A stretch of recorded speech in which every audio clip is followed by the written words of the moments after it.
ಚಿಕ್ಕಮಗಳೂರು ಜಿಲ್ಲೆ ಮೂಡಿಗೆರೆ ತಾಲೂಕು ಕೇಳೂರು ಗ್ರಾಮದಲ್ಲಿ Baba Saheb doctor B R. Ambedkar ಅವರ 134ನೇ ಜಯಂತಿ ಅಂಗವಾಗಿ 2025ರ ಅಂಬೇಡ್ಕರ್ ಹಬ್ಬ ಕಾರ್ಯಕ್ರಮವನ್ನು ಅರ್ಥಪೂರ್ಣವಾಗಿ ಆಚರಿಸಲಾಯಿತು. ಗ್ರಾಮದ ಅಂಬೇಡ್ಕರ್ ಸಮುದಾಯ ಭವನದಲ್ಲಿ ಕೇಳೂರಿನ ಡಾಕ್ಟರ್ ಬಿ.ಆರ್. ಅಂಬೇಡ್ಕರ್ ಸಂಘದ ವತಿಯಿಂದ ಕಾರ್ಯಕ್ರಮವನ್ನು ಆಯೋಜಿಸಲಾಗಿತ್ತು. ಮೂಡಿಗೆರೆ ತಾಲೂಕು ದಂಡಾಧಿಕಾರಿ ಹಾಗೂ ತಹಸೀಲ್ದಾರ್ ಆದ ಶ್ರೀ ರಾಜಶೇಖರ್ ಮೂರ್ತಿ ಹಾಗೂ ಮೈಸೂರು ಜಿಲ್ಲಾ ಪತ್ರಕರ್ತರ ಸಂಘದ ಅಧ್ಯಕ್ಷ ಕೆ. ದೀಪಕ್ ಸೇರಿದಂತೆ ಮತ್ತಿತರೆ ಗಣ್ಯರು ಅಂಬೇಡ್ಕರ್ ಅವರ ಭಾವಚಿತ್ರಕ್ಕೆ ಪುಷ್ಪಾರ್ಚನೆ ಸಲ್ಲಿಸಿ ಗಿಡಕ್ಕೆ ನೀರು ಎರೆಯುವ ಮೂಲಕ ಕಾರ್ಯಕ್ರಮವನ್ನು ಉದ್ಘಾಟಿಸಿದರು.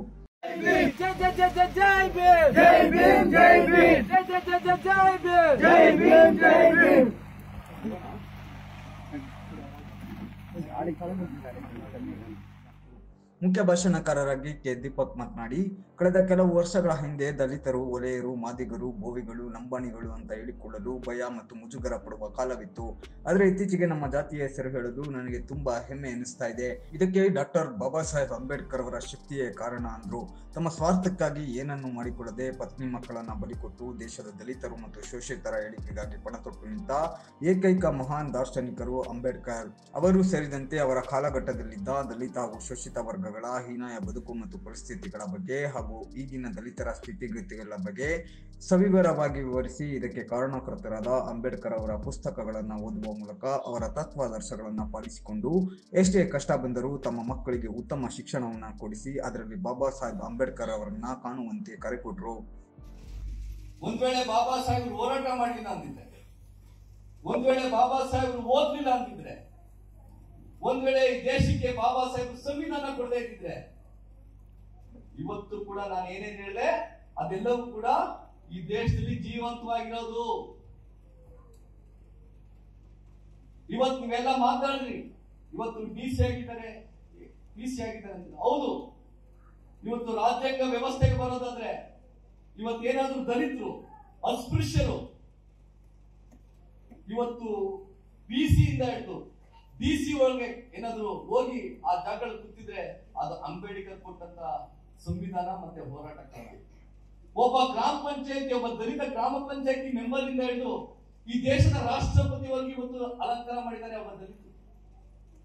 ಆಗೇನಾದ್ರೂ ಒಬ್ಬ ಗ್ರಾಮ ಪಂಚಾಯತಿ ಮೆಂಬರ್ ಇಂದ. ತಹಸೀಲ್ದಾರ್ ರಾಜಶೇಖರ್ ಮೂರ್ತಿ ಮಾತನಾಡಿ, ದಲಿತರು ಬೌದ್ಧ ಧರ್ಮ ಸ್ವೀಕಾರ ಮಾಡುವ ಮೂಲಕ ಶುಚಿಯಾಗಿ ಬುದ್ಧ ಹಾಗೂ ಅಂಬೇಡ್ಕರ್ ಅನ್ನ ಸ್ಮರಿಸುತ್ತಾ ಅವರ ಚಿಂತನೆ ಹಾಗೂ ಸಿದ್ಧಾಂತಗಳನ್ನು ಮೈಗೂಡಿಸಿಕೊಂಡು ವಿದ್ಯಾವಂತರಾಗಿ ಸಂಘಟಿತರಾಗುವಂತೆ ಕಿವಿ ಮಾತನ್ನ ಹೇಳಿದರು.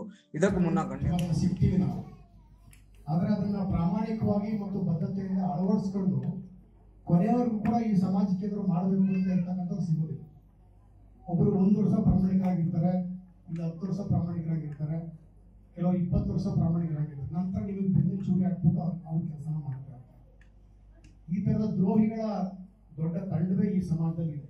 ಅದರಲ್ಲೂ ಬಾಬಾ ಸಾಹೇಬ್ ಅಂಬೇಡ್ಕರ್ಗೆ ಭಾಷಣ ಮಾಡ್ತಕ್ಕಂಥವ್ರೆ ತುಂಬಾ ಜನ ಈ ದ್ರೋಹಿಗಳಿದ್ದಾರೆ. ಹಾಗಾಗಿ ನಮ್ಮ ಮುಂದೆ ಇರ್ತಕ್ಕಂಥದ್ದು ಸವಾಲೇನು ಅಂದ್ರೆ, ಏನೂ ಸಾಧನೆ ಮಾಡೋಕ್ಕಾಗಿದ್ರು ಪರವಾಗಿಲ್ಲ, ಈ ಪ್ರಾಮಾಣಿಕತೆ ಮತ್ತು ಬದ್ಧತೆಯಿಂದ ಬಾಬಾ ಸಾಹೇಬರ ಸಿದ್ಧಾಂತಕ್ಕೆ ಭದ್ರಾಗಿ ಬರ್ತಕ್ಕಂಥದ್ದೇ ಒಂದು ಸಾಧನೆ ಆಗ್ಬೇಕು ಅಂತ ನಾನು ಅನ್ಕೊಳ್ತೇನೆ.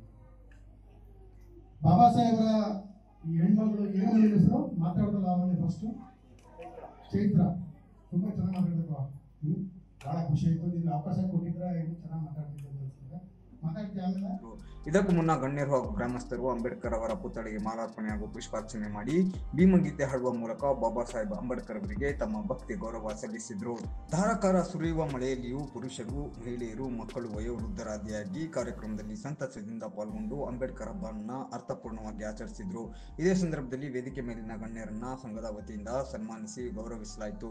ಕಾರ್ಯಕ್ರಮದಲ್ಲಿ ಗ್ರಾಮದ ಅಂಬೇಡ್ಕರ್ ಸಂಘದ ಅಧ್ಯಕ್ಷರಾದ ಕೆ. ಎಸ್. ರಮೇಶ್, ಮುಖ್ಯ ಅತಿಥಿಗಳಾಗಿ ಗ್ರಾಮ ಪಂಚಾಯಿತಿ ಅಧ್ಯಕ್ಷ ಕೆ. ಎಸ್. ಕುಮಾರ್, ಕರುನಾಡ ರಕ್ಷಣಾ ವೇದಿಕೆ ರಾಜ್ಯಾಧ್ಯಕ್ಷರಾದ ರುದ್ರೇಶ್ ಕಹಳೆ, ಮೂಡಿಗೆರೆ ತಾಲೂಕು ಛಲವಾದಿ ಮಹಾಸಭಾಧ್ಯಕ್ಷರಾದ ಮಂಜುನಾಥ್ ಬೆಟ್ಕೆರೆ, ಜಿಲ್ಲಾ DSS ಅಧ್ಯಕ್ಷರಾದ ಸುಂದರೇಶ್, ನವೀನ, ಊರಿನ ಯಜಮಾನರುಗಳಾದ ದೊಡ್ಡಯ್ಯ ಹಾಗೂ ದೊಡ್ಡಮ್ಮ ಸೇರಿದಂತೆ ಅಂಬೇಡ್ಕರ್ ಸಂಘದ ಪದಾಧಿಕಾರಿಗಳು ಹಾಗೂ ಗ್ರಾಮದ ಮುಖಂಡರುಗಳು ಉಪಸ್ಥಿತರಿದ್ದರು. ಸಾರ್ವಭೌಮ ಸಮಾಜವಾದಿ ಜಾತ್ಯತೀತ ಪ್ರಜಾಸತ್ತಾತ್ಮಕ ಗಣರಾಜ್ಯವನ್ನಾಗಿ ರೂಪಿಸುವುದಕ್ಕಾಗಿ ಭಾರತದ ಎಲ್ಲ ಪ್ರಜೆಗಳಿಗೆ ಸಾಮಾಜಿಕ, ಆರ್ಥಿಕ ಮತ್ತು ರಾಜಕೀಯ ನ್ಯಾಯವನ್ನು ಮತ್ತು ಉಪಾಸನೆಯ ಸ್ವಾತಂತ್ರ್ಯವನ್ನು ಸ್ಥಾನಮಾನ ಸಮತೆಯನ್ನು ದೊರೆಯುವಂತೆ ಮಾಡುವುದಕ್ಕಾಗಿ ವ್ಯಕ್ತಿ ಗೌರವ